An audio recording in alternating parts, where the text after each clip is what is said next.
Le damos ahora ahí la bienvenida nuevamente al Club del Cubo a Matías Buserio. Bienvenido, Mati, de vuelta. ¿Cómo estás, Hola Mati? chicos, ¿cómo están? Bien, la verdad que Tanto ¿Todo tiempo. bien?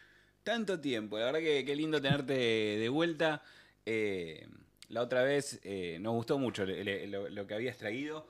Y hoy traes un caso que la verdad yo recuerdo simplemente un hombre de barba sentado maullando. Que Exacto. eso es lo que te mostró los medios. No sé si se siguió avanzando en el caso comentando, pero lo único que nos llegó fue eso. ¿Quién es el hombre Bueno, gato? ¿qué decir de este buen hombre en realidad? Claro, Porque es eso que vos decís. Todos decimos el hombre gato y sabemos de quién estamos hablando, claro, ¿no? Al margen del personaje de Los Simpsons, ¿no? claro. Pero, pero ¿quién fue y qué hizo? Claro. Claro. Porque esto es tiene varias cosas muy interesantes este personaje. Primero vamos a nombrarlo, es Nicolás Gil Pérez. Así es. Tenía su nombre en su nombre judío también, que la verdad que no lo recuerdo. Este buen hombre nació en Israel, Sí. allá en la década del 70. Él, ya empezamos con los datos raros y interesantes de este personaje. Él formaba parte del ejército israelí, más allá de su Uf. servicio. Ujú. No sé si sabían Sí, o no sé. algo recuerdo que sí, que era militar israelí. Sí, pero en realidad esto es un tema totalmente a colación. Los hombres y las mujeres tienen servicio militar obligatorio en Israel Claro, Mira, de una cierta cantidad de años y uno después de cumplir su servicio puede permanecer o no en el servicio. claro. Y bueno, en este caso, Don Gil Pérez permaneció en el servicio. Él cuenta, esto es parte del relato y por ahí hacerla un poco más pochoclera la historia, ¿no? Dicen que tenía un coeficiente intelectual de 180, que es el doble de lo estándar. Y a su vez también comentan de que cuando él estudiaba en la universidad,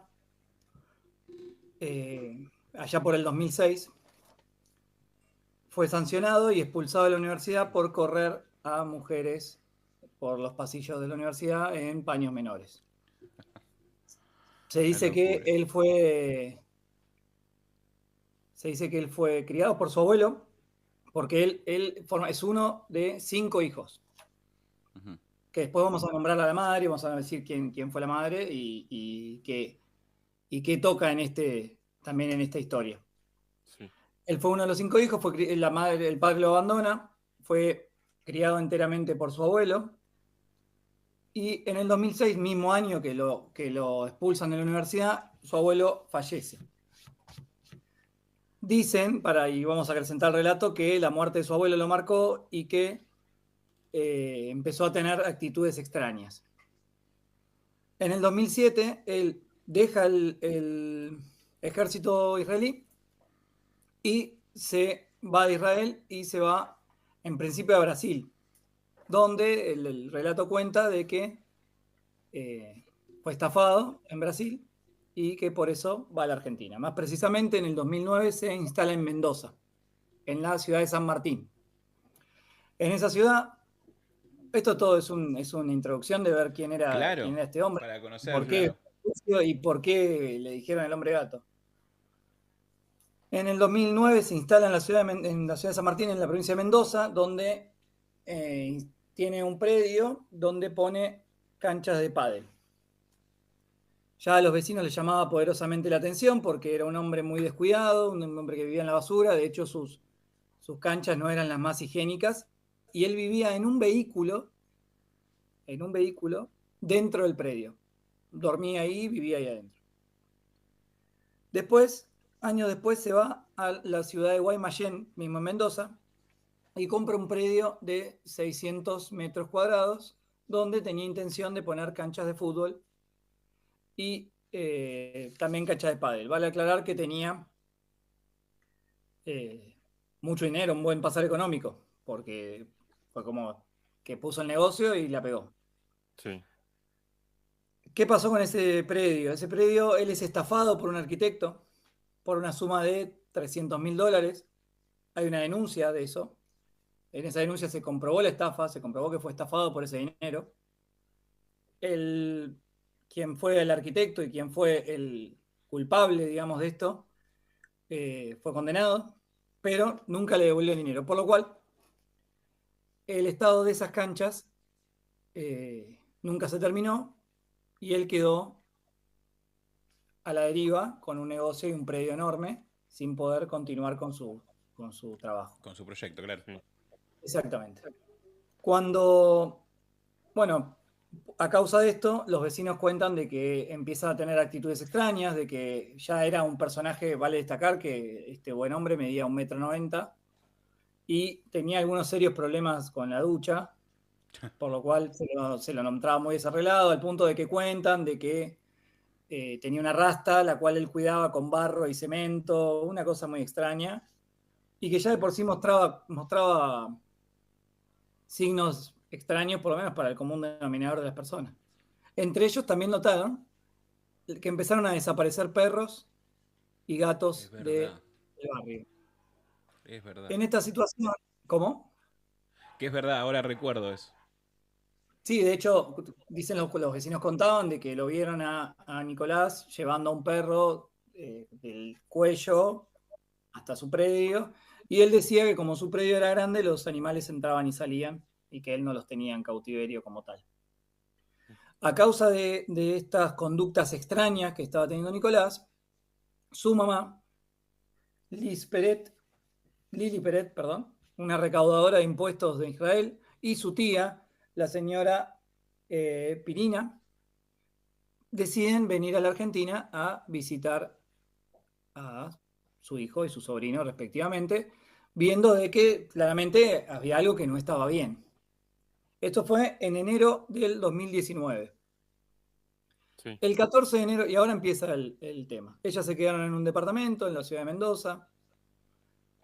Esto fue a mediados de enero. El 14 de enero de ese mismo año, es el propio Gil Peret el que va y hace la denuncia de paradero de su mamá y su tía, diciendo que él había sido la última persona que los había visto Sí. y que, por favor, encuentren a mis familiares. Posterior a eso, ahora yo les voy a hacer el relato, después vamos a por ahí indagar un poquito más en las cosas más jurídicas. Perfecto. Y que no sea netamente un relato. Sí. Porque acá vamos a ir con este tipo, acá vamos a tocar el tema de falsas denuncias y demás, y después cuestiones de juicio. Bueno, primer declaración de Gil Peret frente a la fiscalía, donde él dice: yo fui el último en verlos, no sé mucho más que eso, por favor encuentren a mi mamá. El día 18, o sea, 4 días después, se realiza el primer allanamiento en la casa del señor Peret, en el cual no se encuentra nada más que animales atados a palos con una correa muy corta, gatos muertos por todos lados, mugre absolutamente por donde se viera, el lugar donde dormía el señor Peret también en condiciones netamente inhumanas, perros muertos, animales muertos,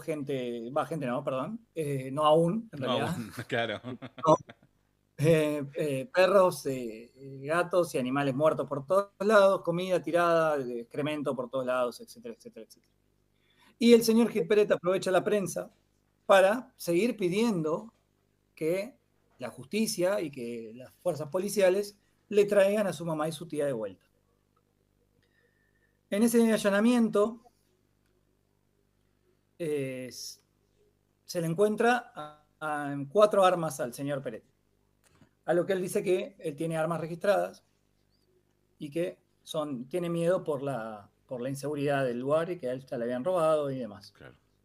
Cuando se busca en el registro de armas del ANMAT cuántas armas tenía registradas a su nombre, resulta ser que nuestro querido Nicolás tenía 46 armas registradas a su nombre, de las cuales solamente se le encontraron 4. Las teorías decían que él podía que alquilaba o que vendía en el mercado negro, y como él tenía, como él era fuerza especial y demás, él podía sacar. y seguir teniendo. Y después él hacía su gracia, ¿no? Después podemos hablar de si limaba los números o qué claro. hacía o cómo las vendía, eso. Pero bueno, él compraba de frente y... Sí, Te decime. consulto hasta ahí, Mati. Hasta ahí es un tipo que era sucio, pero o sea, Hasta ahí es trataba, el o loco sea, del barrio. claro. Es loco Pero del el tipo, dentro de todo, dentro de su locura, Y más o sí, menos, un tipo que mata animales no es no, normal. obviamente, O obviamente, un tipo pero que deja morir animales no es normal, pero él está viviendo en su ley. Claro, claro, eso mismo, a eso me refería. claro, claro. Después Por lo podemos, que vine después preguntaba, por sí, el sí, sí. comportamiento, por eso. Después podemos ver, después podemos discutir por una cuestión Sí, de los derechos animales y demás, pero hasta ahí y en el momento donde fue, él era un roñoso. Claro. sí, Lo- normal con en- muchos asteriscos. exacto, en el barrio lo llamaban, por lo menos se cuenta el relato, en el barrio lo llamaban el grandote y lo usaban como una especie de cuco para los menores El que viejo de la querían salir bolsa. en un horario fuera de término, entonces le decían, guarda que te va a agarrar el grandote. Eh, Después, posterior a eso, vale destacar que este hombre dio una nota a un medio local, que está publicada, está en internet, en la cual él cuenta toda la situación y cuenta, esto es mucho previo a encontrar y que le dice y que no quiere que el periodista se vaya del predio y demás. O sea, él hace toda una pantomima de esta situación.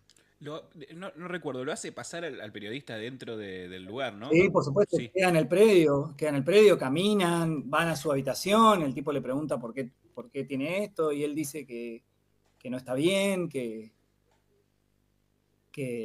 lo que le están haciendo, que él es una víctima de toda esta situación, que él, etcétera, etcétera, etcétera.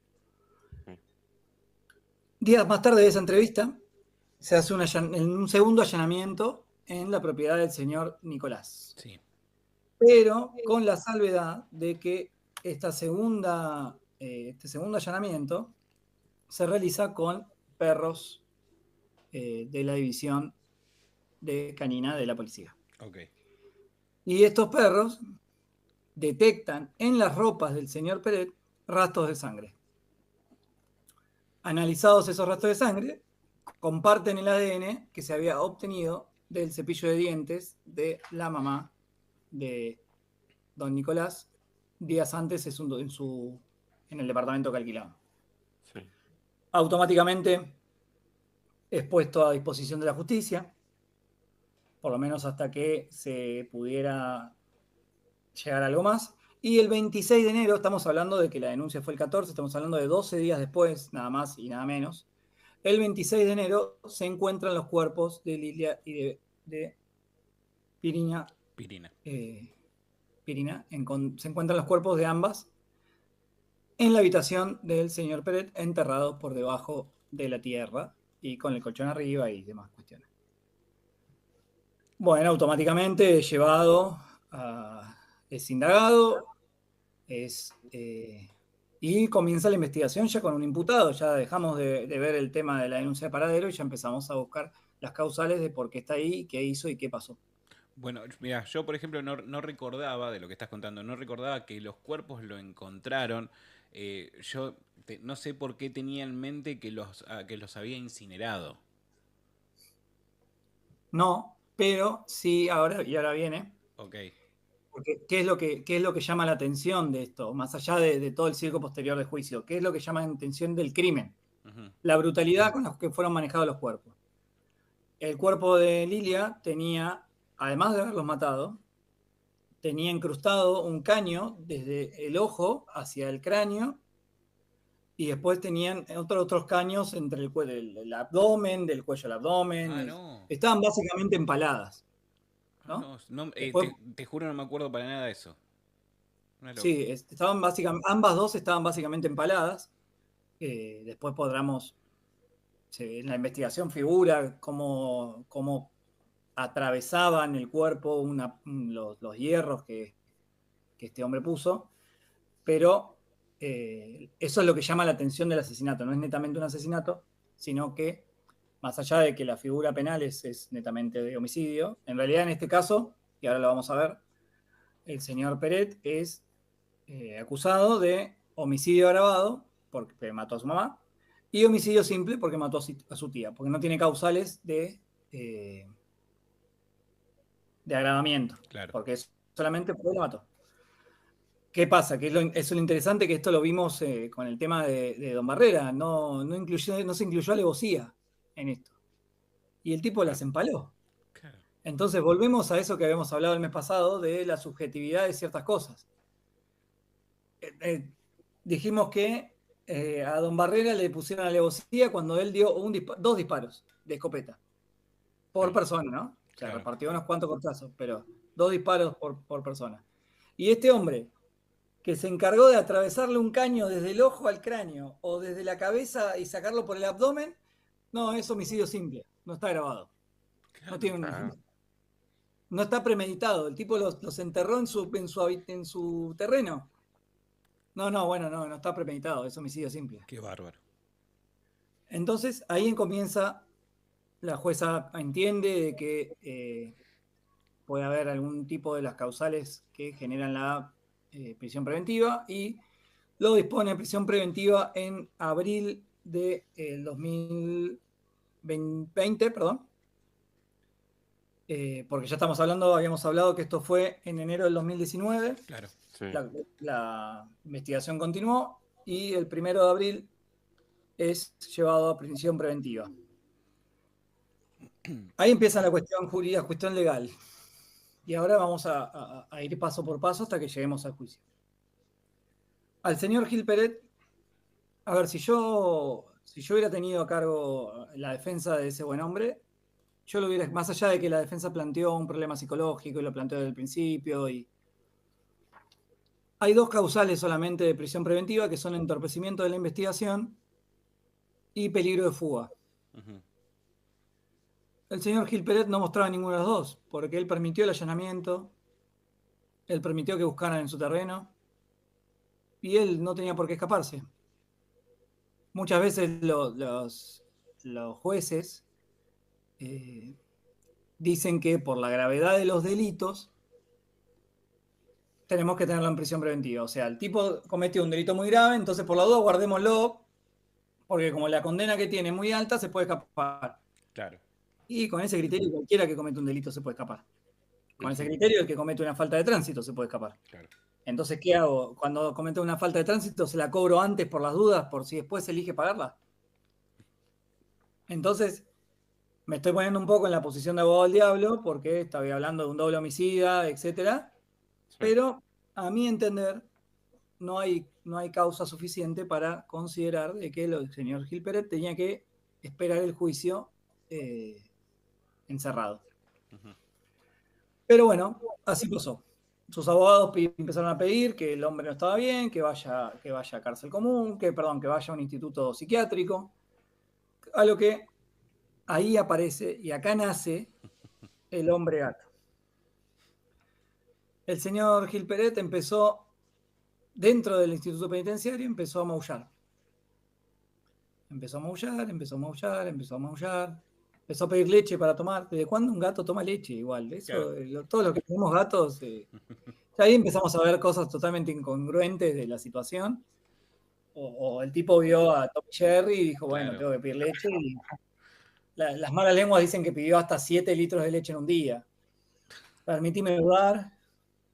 Pero bueno, sí, cometía otras cosas. Esto es gracioso, pero sí hacía otros actos, como por ejemplo escribir con excremento a las paredes, que dan a entender de que su salud mental puede estar afectada de alguna manera. Claro. Bueno, aparece el hombre gato, lo mandan al instituto penitenciario, al instituto psiquiátrico. Como todos sabemos que el hombre cumplía con los requisitos para estar sano, el tratamiento le hizo bien y se pide la vuelta al penal. Para todo esto, en diciembre del 2020, con la modificación del Código Penal y el Código Procesal Penal de Mendoza, se pide que don Gil Peret pase al nuevo régimen y vaya a un juicio por jurado. Acá podemos hablar de la diferencia entre juicio por jurado y juicio sin jurado.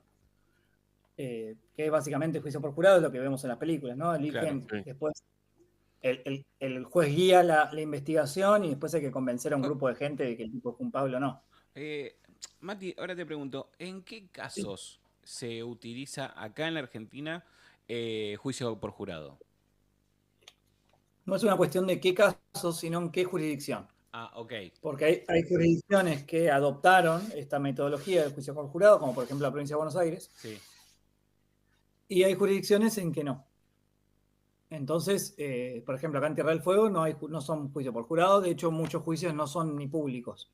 Hay Ok. juicios que son públicos y otros juicios que, dependiendo de la información que se maneje, por ejemplo, todo lo que son juicios de delitos sexuales, no son públicos por una cuestión de preservar a todos, a la Claro, víctima, al ofendido, a todos. Perfecto. Pero, por ejemplo, si hay un robo en una panadería, si va a juicio, vamos a suponer que va a juicio, esos juicios son públicos, igual que una estafa o que algún otro juicio que no afecte la identidad o que no pueda afectar la imagen de alguno de los participantes. Claro. Porque a ver, no sé, si hay un juicio por estafa, uno dice que es estafador, el otro dice que no es estafador, y bueno, al tipo no lo culpan por estafador, bueno, listo, el tipo no es estafador. Claro. Pero a un tipo que lo acusan de una violación y todos lo ven y todo el mundo se entera de que al tipo lo acusan de violador, y dudo mucho que con el tiempo se pueda sacar el mote de violador. Exacto. Exacto. Sea inocente o no, ¿verdad? Claro, sí, Y sí, ahí sí. está el problema fundamental. Bárbaro. Bueno, ahora empieza el circo del gato.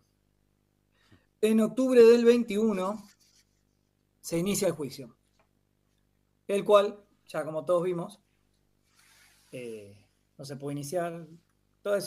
Son los clips de internet, están básicamente la parte en la que la jueza le dice, pareciera que estuviera la jueza hablando con un niño, diciéndole, señor Peret, basta, señor Peret, basta, Sí.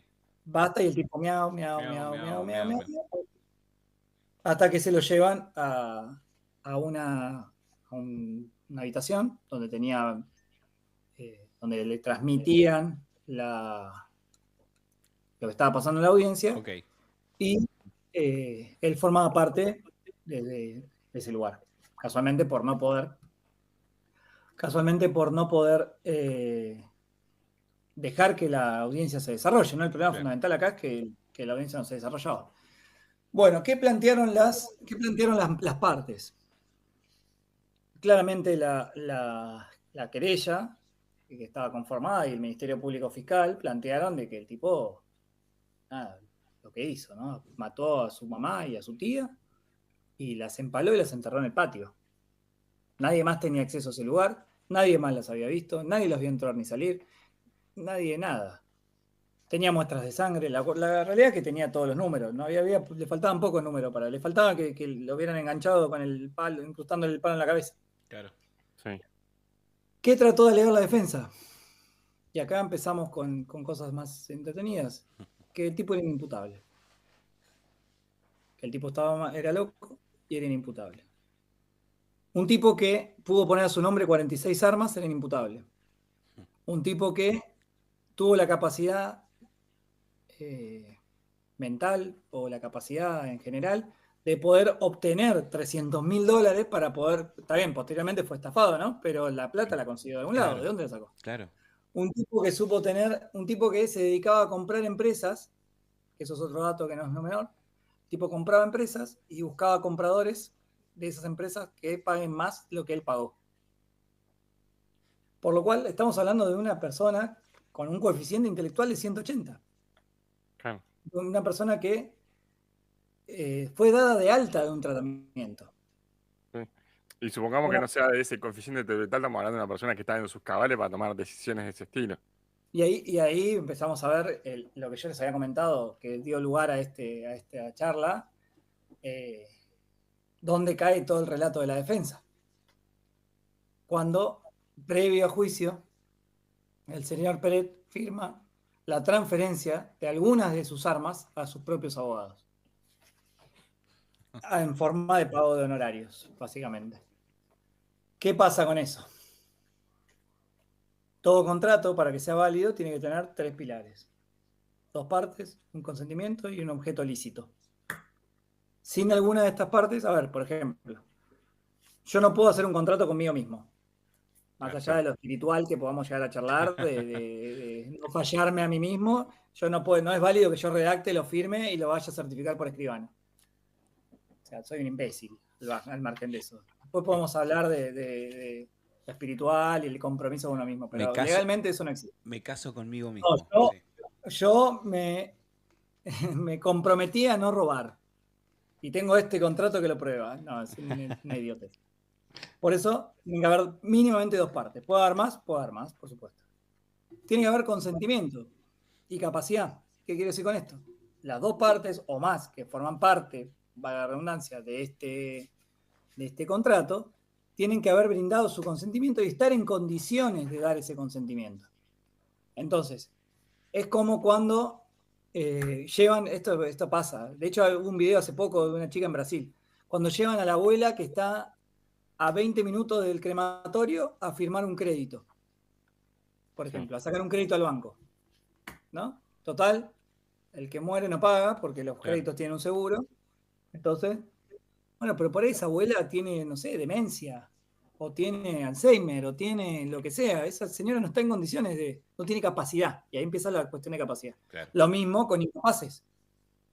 Y ahí viene lo interesante. Porque, por ejemplo, un señor con esquizofrenia diagnosticada es incapaz. Se le puede decretar una incapacidad, pero no incapacidad motriz, digamos, ¿no? Porque es una incapacidad jurídica. Esto es una incapacidad jurídica. Porque, a ver, no sé, un discapacitado, como por ejemplo un hombre que le falta una pierna, está totalmente capacitado para poder asentir o formar parte de un contrato. Y después tiene que haber un objeto ilícito. Nosotros dos no podemos, o nosotros tres no podemos hacer un contrato poniéndonos de acuerdo que vamos a matar a alguien. O sea, yo, doctor Buserio Matías, contrato a los muchachos para matar a alguien. Firmado, listo, el pago va a ser tanto. Bueno, el sicariato no es un negocio legal, por lo menos no aún. Entonces, ese contrato no es válido. No, bueno, pero es como si después, no, pues usted mató a tal persona, no, pero yo fui contratado por el doctor me lo mate. Claro. No, eso no es válido. Claro. Entonces, habiendo esas 3 partes, estamos hablando de una persona que estuvo en capacidad de hacer una transferencia, por la cual días antes del juicio el tipo estaba en capacidad de transferir, estaba en capacidad de hacer. ¿Qué pasó posterior a esto? O sea, eso fue porque fue el motivo fundamental por el cual lo planteado por la defensa no caminó, básicamente. O sea, no mucho más que eso. Claro. ¿Qué pasa? En noviembre, en octubre es el juicio, el 2 de noviembre lo hacen la típica última palabra, declara Nicolás, a lo que él dice, mi mamá está viva. Mi mamá está viva y esto me lo están haciendo desde Israel porque es más fácil lastimar a alguien, o sea, agredir a alguien fuera de Israel que dentro de Israel. Claramente, esto fue un intento desesperado de mostrar una demencia, al margen de que, por lo menos en la imagen, se lo muestra el señor Gil Peret muy afectado, de hecho, con muchos psicofármacos encima. Y claramente no estando en capacidad de decir absolutamente nada, pero demás. La causa de esto es encontrado culpable, cadena perpetua por el homicidio agravado, más el homicidio simple, cadena perpetua, y trasladado, en principio un penal, posteriormente fue trasladado a un hospital psiquiátrico, más que nada por las cuestiones de auto... Lo que se buscaba evitar, lo que buscaron evitar y lo que hicieron. A ver, acá empieza el juego del abogado. Los abogados seguramente ya sabían que iba a estar condenado, que él no iba a salir ileso de esto, que era muy difícil poder comprobar de que el abogado, de que Nicolás no estaba en condiciones, por todo esto que les digo, ¿no? Estamos hablando de un tipo que tuvo 2 negocios, que compró un predio de 600 metros, que había servido en el ejército israelí, un montón de cosas, que tenía 46 armas a su nombre. Entonces los abogados lo que hicieron fue, mira, vamos, Opre, y dentro del penal, rompe todo, lastimá a los demás, cosas que te quieran sacar de ahí, claro. Y ahí vemos a dónde te llevamos. Claro. Entonces el señor Gil Peret se fue a un hospital psiquiátrico, aparte porque él decía que se iba a suicidar y que la culpa iba a ser de juzgado y que él era una víctima de todo el sistema y demás y demás y demás.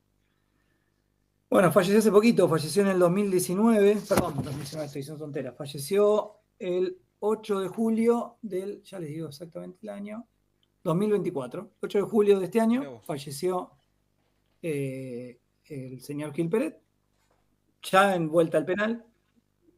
Tenía 43 años, pero bueno, a ver,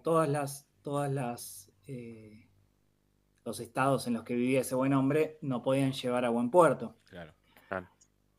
Ahora, listo, ahora ya contada la historia, sabiendo todo lo que pasó y sabiendo todo, me voy a poner en distintas posiciones para poder ser un poco más entretenido, ¿no? Que no sea solamente un relato. La estrategia de la defensa de llamarlo, de que sea inimputable, la verdad que es muy discutible, porque casualmente qué es ser inimputable y qué no es ser inimputable, ¿no? Claro. Además estamos hablando de un tipo que ya había pasado por un tratamiento psiquiátrico y que en ese tratamiento psiquiátrico había sido dado de alta, por lo cual estaban certificadas las situaciones para que él pueda declarar, que él fuera lúcido para declarar y que se ubicara en espacio y tiempo.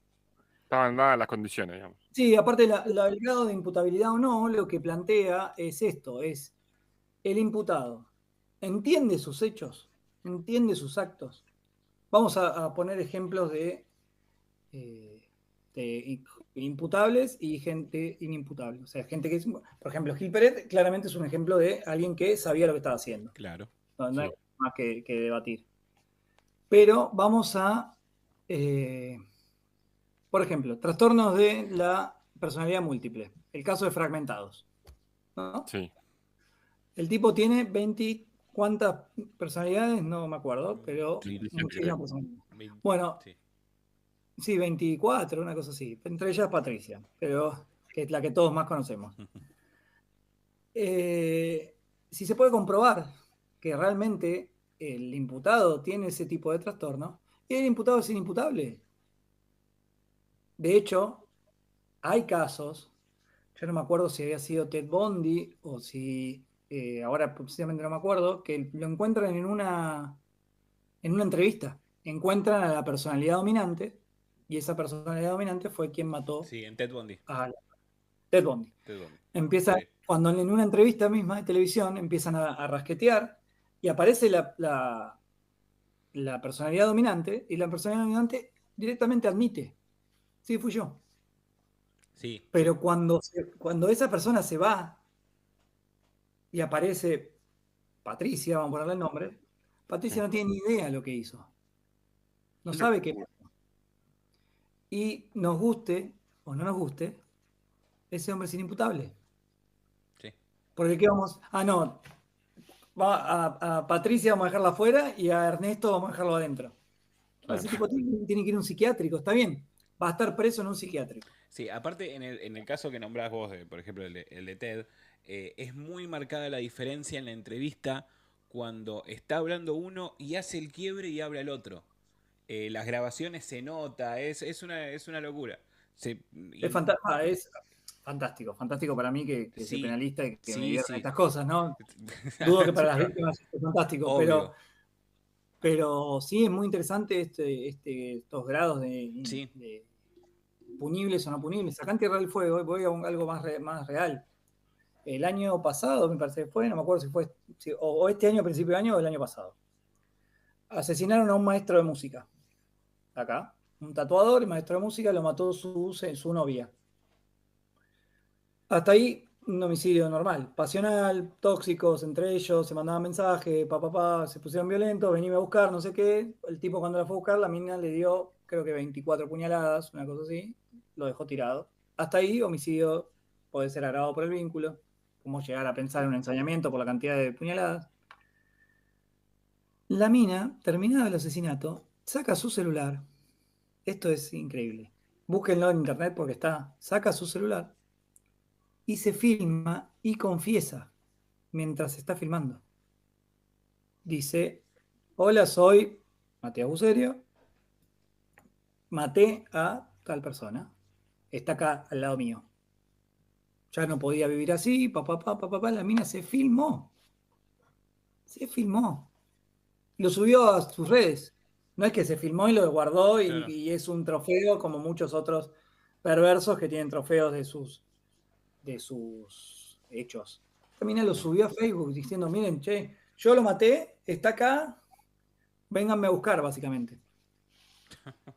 Bueno, lo simpático de esto, está la causa abierta, esto se está investigando, no hay mucho que investigar, pero se está investigando. Lo simpático de esto es que esa mujer está en libertad. Porque... ¿Cuánto fue esto? ¿Cómo? ¿Hace cuánto fue esto? No, si no fue este año, a principio de año, fue el año pasado. O sea, yo ya vivía acá y demás. Fue hace muy poco. De hecho, todavía recuerdo las marchas de los familiares del fallecido en el juzgado. Fue hace muy poquito. Pero la chica está en libertad. En total libertad. Y le habían dicho que la chica, tanto ella como el fallecido, tenían una cuestión de consumo problemático. Claramente, en la situación en la que uno apuñala 24 veces a una persona, a menos que sea muy, muy sádico, no está en sus cabales 100%, pero no por eso pierde la capacidad o pierde la disociación de lo que está haciendo. O sea, no por tanta droga que consuma. A ver, un drogadicto, ¿es inimputable? No, pasa que estaba bajo efectos de la droga. Para mí no. Para mí no. A menos así claro, me tomo una botella de whisky y soy inimputable con ese. Bueno, pero ahí está, no sé si se acuerdan, el socio inimputable hermano. Sí, El tipo dice, si vos querés matar a un tipo que se mete en tu casa, lo llevas hasta el rincón más recóndito de tu casa, sí. le bajás te bajás un cargador, porque si le pegás un solo tiro sos hábil tirador. Eso es falso, pero bueno. El tipo lo dice así. Si tenés una botella de whisky, te la tomás. Si tenés papota, te la tomás toda. Llegás temblando así y sos inimputable, hermano. Bueno, eso no es así. Mal consejo, entonces. No lo tomé. No funciona así. Podemos hablar, a ver, vamos a hacer un paréntesis con toda la historia y pasemos un poquito de escuela. Si alguien entra a tu casa con intención de robo, acá hay muchas cosas, y acá hay una discusión terrible con lo que tiene que ver con legítima defensa. Es terrible, porque la doctrina dice una cosa, la realidad dice otra, pero si entra una persona a tu casa de manera amenazante, con intención de robo, y vos repelés ese ataque, después empezamos a discutir solamente la cuestión de legítima defensa. El problema fundamental es que si el tipo viene con un tramontina desafilado y vos sacás un cañón de 45 milímetros, y papi, no hay legítima defensa ahí, porque vos lo estás amenazando con un cañón de 45 milímetros. El tipo tiene un tramontina sin afilar y vos lo vas a arrancar la cabeza. Entonces, hay legítima defensa ahí y es discutible. Claro. Porque amenazalo, tirá un tiro al aire, qué sé yo, reventá no sé, tirá un tiro al techo, hacer cualquier otra cosa, menos de bajarle, no sé, 35 municiones a un tipo que viene con un cuchillo, por ejemplo. Pero, y ahora con el nuevo gobierno, que las penas son un poco más duras y que hay más garantías, dejan de haber tantas garantías para el delincuente y empieza a haber más garantías para la víctima. Hoy, sí, porque ahí entramos, hay muchos fallos de exceso de legítima defensa, que pasa mucho con la policía, en situaciones en las que el tipo tiene una pistola que no está en condiciones de hacer fuego, por ejemplo, el ladrón, ¿no? El ladrón tiene una pistola que no está en condiciones de hacer fuego. ¿Cómo sabe la otra persona? Claro. A menos que sean las de agua que tienen el tubo arriba naranja. Claro. Después, ¿cómo sé que esa arma está en condiciones o no de ¿Cómo la abrir identificas? fuego? Claro, ¿cómo la identificas? Claro. Sí, es una réplica, ¿no? Son tiempos muy cortos y... A ver, a mí entra un ladrón a mi casa, yo estoy con mi hija, entra un ladrón a mi casa y lo veo que tiene una pistola en la cintura o en el bolsillo o lo que sea, y yo le bajo 34 tiros o todo el cargador o todos los cargadores que tenga. Bueno, disparo y después le pregunto. A ver. Vemos lo mismo. Vamos a discutir después qué es legítimo y qué no, ¿no? Tenemos el caso, por ejemplo, de Babi Checopar. El caso de Babi Checopar, el caso del médico, que ahí el caso del médico es diferente, porque el médico vuelve a buscar una pistola. Claro. Y lo va a buscar. Y lo va a buscar, exactamente. el hecho de irlo a buscar, si bien es comprensible, yo lo haría lo mismo, Sí, o creo que todos haríamos lo mismo. sí, De sí, hecho, yo sí. tengo una anécdota muy graciosa de mi papá. Mi papá un día le roban el reloj en Capital, en la 9 de julio, por Santa Fe o 9 de julio, por ahí. Mi papá estaba hablando por teléfono y de la mano que estaba dando afuera le roban el reloj. Mi papá se bajó del auto, el auto en marcha, el auto siguió su marcha. Y él se bajó del auto a buscar al ladrón, le dio 3 cachetazos, se volvió con el coso y empezó a correr el auto porque se le había ido. Entonces todos haríamos una cosa de esas. Y Sí, es comprensible para eso. bueno, acá Macarena Portela dice, pero ¿cómo sabes si el Tramontina no tiene filo? Pregunta. Claro. Bueno, pero seguimos pensando que tiene un cañón de 45 milímetros, Claro. no tiene. Estamos hablando de la desigualdad, la Claro, desigualdad de condiciones. y además la ley plantea ciertas cuestiones que, por eso digo que hay una diferencia entre la doctrina y la realidad, porque plantea los principios de gradualidad, racionalidad, proporcionalidad, y esos principios en situaciones de riesgo, y no lo vas a andar pensando. Volvemos a lo mismo. El Tramontina no sabemos si tiene filo o no, y yo si tengo un machete, y yo te voy a machetear, no te voy a ver, no te voy a decir, mirá que tengo un cuchillo. Bueno, pasó hace poquito, no sé si lo vieron en las noticias, un ladrón que entró en una panadería, una Sí. roticería, Hermoso, el tipo hermosa entró a imagen. robar con un cuchillo y salió el comercio salió con una La empleada sacó cosa gigante, era una gigante, claro, fiambrería, sacó una y después cuchilla así. sacaba fotos con después el tipo se salió de raje y el tipo sacaba. Bueno, eso es un claro ejemplo de legítima defensa cumpliendo los patrones de racionalidad, gradualidad y proporcionalidad. Claro. ¿Por qué? Porque la mina no utilizó el elemento hasta tanto ella amenazó y con eso alcanzó. Siempre lo que se busca es eso, es evitar la lesión, evitar que la otra persona se lastime, entre comillas, pero sí repeler la agresión. Siempre la causa fin de esto es repeler la agresión. No tiene que haber, vuelvo a lo mismo, ¿no? El Tramontina con el cañón de 45 milímetros. Un tipo viene con un tanque y le tiramos y Flaco me quería robar con una pistola de cebita. Entonces, eso es lo interesante de estas cuestiones. Y trayéndolo al caso de Gil Peret, él decía, y porque él se lo encontró comprando armas en el camino y demás, él decía que todo eso lo tenía, él tenía 46 armas porque tenía miedo que le roben. Está bien. Precavido el hombre. Sí, bueno, tenía que tener 45 personas más para poder usar todas Claro, juntas. claro, claro. Eh, Ahora, vos comentaste que algunas armas se las vendió al abogado, se las entregó al abogado en parte de pago. Uh-huh. Eh, Eso se dijo en el juicio, en los alegatos finales, tanto de la fiscalía como de la querella, dijeron que los honorarios habían sido pagos por medio de bienes, en este caso armas. claro, Sí. Y al principio habías dicho que había muchas que habían encontrado 4 de las 46. Exacto.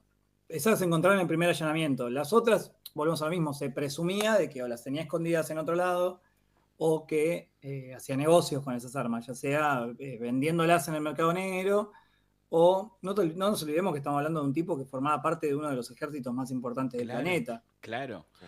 Si había alguien que sabía hacer macanas con armas, era este buen hombre. O sea, un tipo que sabía de combate, un tipo que sabía de guerra, un tipo que sabía de lo que estaba haciendo, en un montón de cosas, que de hecho sabía cómo meter un palo en un ojo y sacarlo por una cabeza. Y Mati, te pregunto, porque no sé si lo hablamos la primera vez que viniste, pero la verdad que ahora se me hizo una laguna. Sí.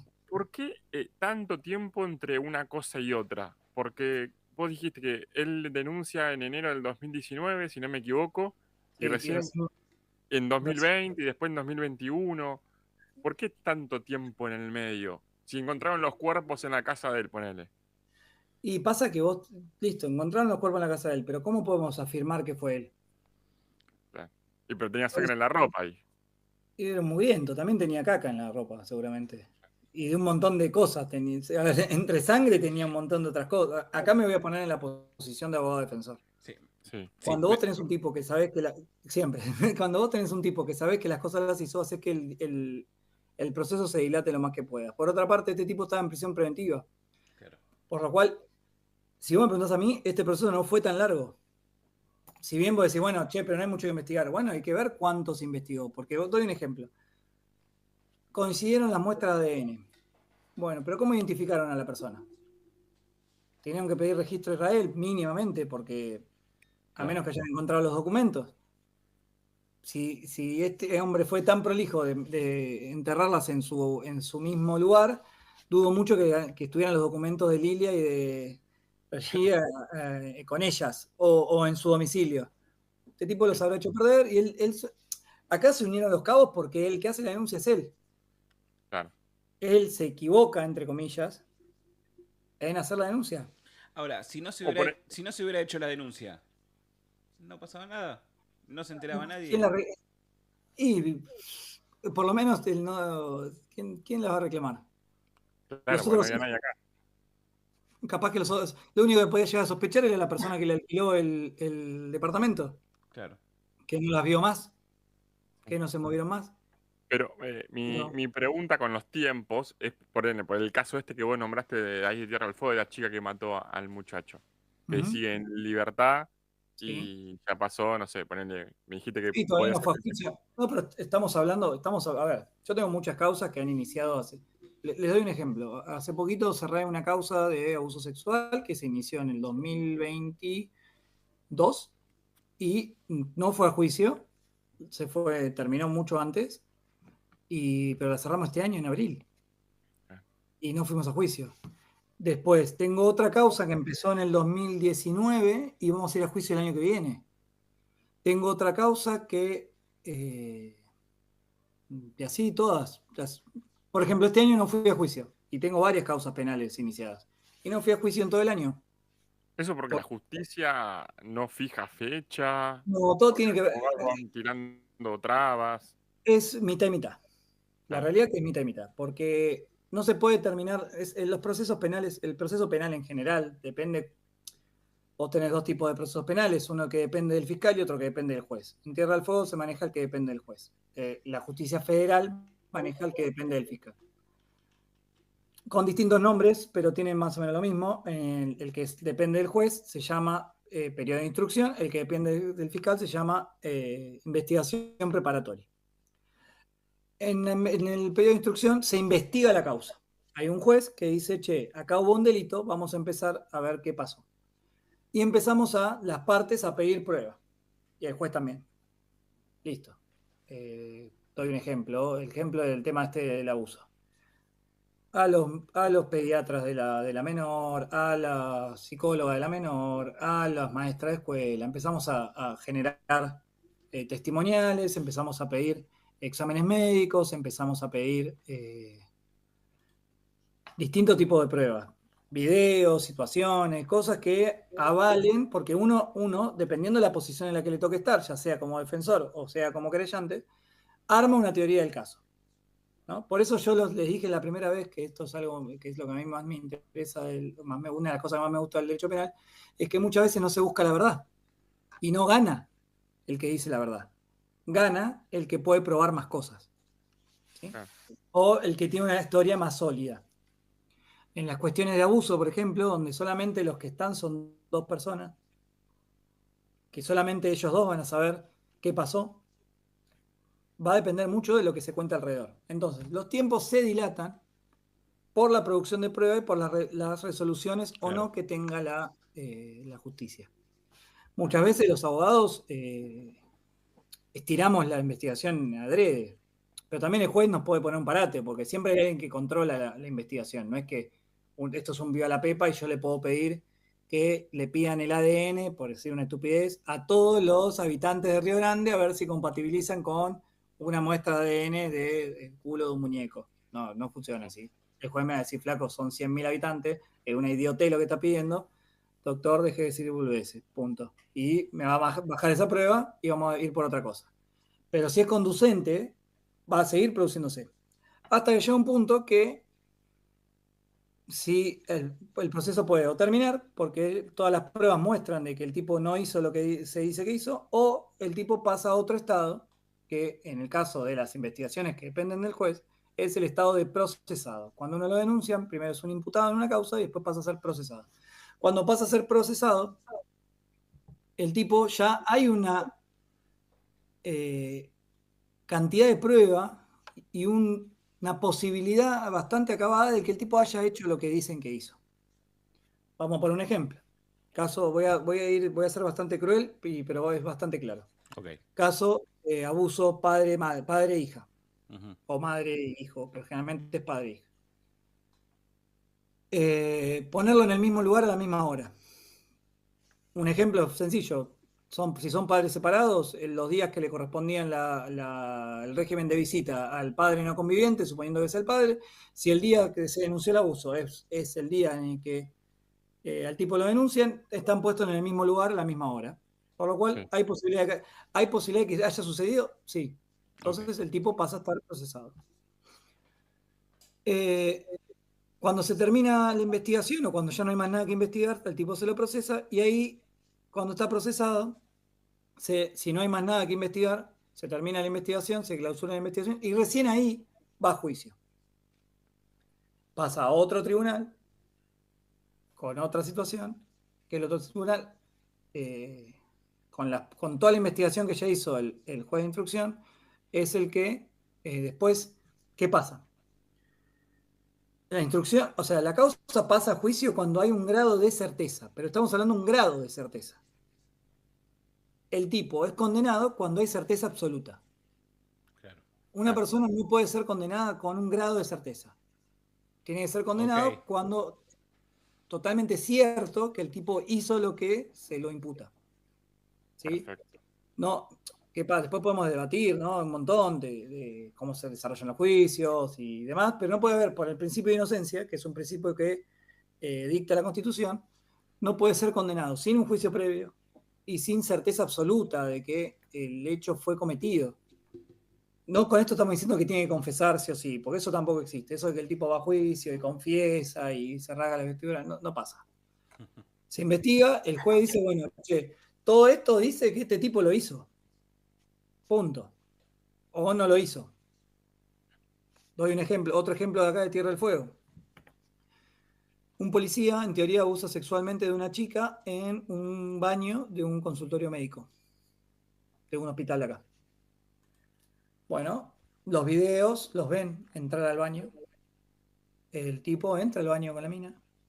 A él lo denuncia, no lo denuncia la mina, lo denuncian el hospital. Entonces, la situación aparece, va a juicio, de hecho. ¿Por qué? Porque el tipo lo ubicaron en el lugar y hay un grado de certeza, porque el tipo entró a un baño de mujeres con una mina y después salieron. Entonces, estuvieron en el mismo lugar a la misma hora. Eso pudo haber pasado. Fue a juicio. Perdón, Sí, va sí, a juicio. En juicio, declara a la víctima, y dice que está enamorada del policía.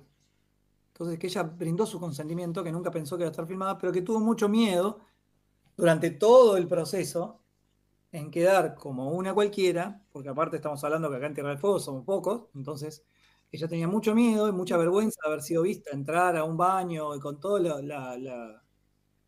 lo que eso implica.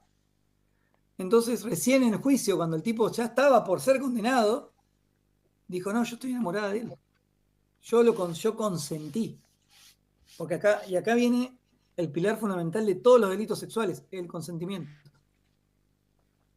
Todos los delitos sexuales se basan en el consentimiento. Porque el abuso sexual simple, por ejemplo, no es una violación como tal, sino que es una situación en la cual queda limitada la libertad sexual de alguien. Claro. Doy un ejemplo. Uno de los delitos sexuales es demostraciones obscenas. ¿Qué es una demostración obscena? Un tipo que muestra algún acto impúdico que obliga a otro a ver un acto impúdico. Entonces, ¿lo está violando como tal? No. ¿Está pasando ese tipo de situaciones? No. Pero sí hay una vulneración en la Exacto. libertad sexual de esa persona. En este caso, de querer ver o no querer ver, porque si no, con ese criterio, uno iría a un cabaret, por ejemplo, y viviría en un delito. Pero acá estamos hablando de que uno elige ir a ver ese tipo de espectáculo, entonces dice, bueno, hola, ¿qué tal? Vengo a ver este espectáculo, yo doy mi consentimiento para ver lo que quiero ver. Claro. Entonces, ahí está el tipo salió libre, el tipo terminó, fue como, bueno, listo, che, no hay más nada que discutir, dijeron los jueces de cámara y listo. Entonces, Eh, eso son las qué, lo- cosas. qué Sí, sí, sí. increíble que lo del derecho, ¿no? El penal, todo. Es increíble, porque con detalles Bueno, que pero así jugamos, así se juega en realidad, esa es parte del juego nuestro, porque después hay muchas cosas. A mí una pregunta que me hacen a veces es, ¿cómo puedo defender a una persona si yo sé que lo hizo? Yo particularmente nunca pregunto si lo hicieron o no lo hicieron, porque mi trabajo no es ese. Mi trabajo no es juzgar a la persona de si hizo o no hizo. Si después esa persona se siente cómoda y me quiere contar qué pasó, fantástico, me viene bien porque puedo plantear una estrategia con más herramientas. Pero si mi cliente no me dice nada, y yo tengo que defender una posición. ¿Y cuál es la posición que tengo que defender? Y bueno, es esta. Y es mi trabajo y así me gusta hacer mi trabajo. Y después, si el tipo lo hizo y la justicia no pudo comprobar que el tipo lo hizo, la culpa no es mía, la culpa es de la justicia. Claro. Por lo cual, bueno, pero queda un violador en la calle, pero es culpa mía que quede el violador en la calle o es culpa de la justicia que no hizo lo que tenía que hacer. Si sabían que tenía un violador en la calle. Mati, ahora, Sí. ¿no? Volviendo al tema del hombre gato. ¿Cómo se cerró el caso? ¿Está bien? Nos contaste que falleció. Cadena perpetua, Sí, le dieron cadena perpetua y bueno, la familia, los abogados defensores apelaron, se les siguió dando, se le ratificó. Lo único que consiguieron, que lo consiguieron por medio de un habeas corpus, que ahora sí les comento que es un habeas corpus, es que lo trasladen a un instituto psiquiátrico. Él estuvo mucho tiempo trasladado a un instituto psiquiátrico y cuando le dieron el alta volvió al penal y bueno, y se murió.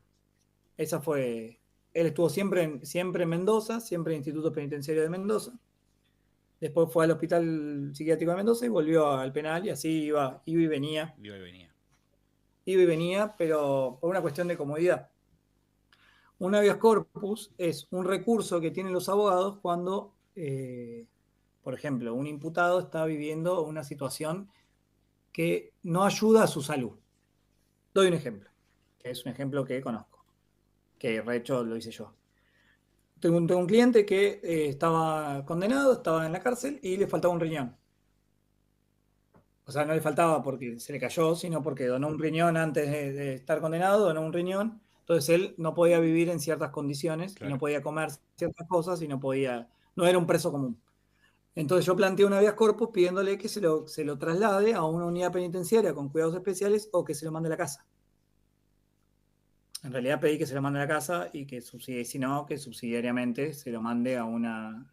Puse otras cosas, ¿no? Alegué otras bastantes cosas, una cuestión de distancia. Él era de La Plata y el único penal con cuidados especiales estaba más cerca, estaba en Sierra Chica, que estamos hablando que son casi 300 kilómetros, por lo cual planteo la unidad familiar. Entonces considero que la mejor opción es que el tipo, debido a su conducta dentro del penal, más, la mejor opción es que el tipo vaya a su casa y que en el caso de que no sea autorizada la prisión domiciliaria, que subsidiariamente me envíe a un penal que posea cuidados especiales. Tuve suerte, lo mandaron a su casa, está cumpliendo condena en su casa y estamos todos felices. Pero también me ha pasado de otro cliente mío que tenía problemas con su compañero de celda. Algo tan sencillo o no sencillo que un problema con su conviviente. Y tuve que dibujar un habeas corpus porque la verdad que solamente tenía un problema, se llevaban mal, nada más, Claro. para que lo trasladen de pabellón. Entonces lo cambiaron de pabellón, dadas las condiciones, lo cambiaron de pabellón. Entonces esas son las condiciones y si mi cliente fuera psiquiátrico, o si yo considerara que mi cliente es psiquiátrico, mi habeas corpus plantearía que para que el desarrollo y la reinserción, porque acá la ley de ejecución penal lo que plantea es la reinserción del preso a la sociedad, que en afán de la reinserción, el tipo sería, para su desarrollo dentro de la condena, lo mejor sería que vaya a un instituto psiquiátrico. Entonces, lo que hizo, ¿qué pasa? Una vez quedada firme ya no hay más recursos que hacer. sea, ya no hay más situaciones que pelear en el juzgado. Entonces, lo que te queda después es tratar de que tu cliente la pase lo menos mal posible dentro del instituto penitenciario. Claro. Ya está. Y nada más que eso. Y nada más, ya Y nada esperar más. que cumpla. No, bueno, después se pueden hacer cosas. Cuando cumple 3/4 de la condena, se puede empezar a pedir la salida transitoria, empezar a pelear ciertas cuestiones para que el tipo vuelva a trabajar. Pero bueno, eso depende mucho de las juntas interdisciplinarias del servicio penitenciario. Depende mucho. Hay muchos delitos que, por ejemplo, una de las condiciones para acceder a la semilibertad es asumir el delito. Y muchas veces no se asume el delito. Sí. Generalmente los casos de abuso y los casos de violación no es que viene el tipo, siempre nunca lo hicieron, no sé, nunca fueron, nunca pasó, nunca fue. Y generalmente no acceden a esa condición de decir, sí, yo lo hice. Entonces no acceden a la libertad y terminan yéndose cuando terminan de cumplir su condena y listo. Impresionante. La verdad, Mati, trajiste un caso que la verdad que da muchísimo que hablar. A mí me encantan todo este tipo de casos. Miro constantemente documentales y demás. Por eso nombraste el de Ted Bundy y a mí me encanta. Es un... a ver, no me encanta de lo morboso. Me encanta todo lo que es crímenes así, la psicología del asesino y demás. Pero el morbo garpa también. Sí, Entonces, obvio, es parte. obvio.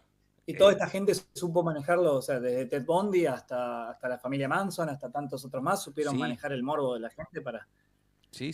¿Cómo? Sí, no, Para poder que hacer. la verdad que, vamos de vuelta, te agradezco muchísimo nosotros y toda la producción del programa por tomarte este tiempo de sacarnos dudas, de sacarnos... Generarnos más, porque cada cosa que dice tengo 3 preguntas, pero bueno, Te abre una ventana va nueva. a volver Mati para seguir Sí, cuando quieran, chicos. Sí, sí. de a poquito yéndonos a ser un poquito abogadas. Yo soy partícipe de que si una persona sabe comprender texto y tiene tiempo para sentarse a leer, se puede recibir de abogado. No necesita mucho más que eso. Sí. Después es una cuestión de ganas. Sí, ese es el otro tema, leer. Claro. Mati, muchas gracias y bueno, nos vemos la próxima, ¿te parece? Nos vemos, chicos. Sí, por favor, cuando quieran. Dale, Dale, buenísimo. Mati. Nosotros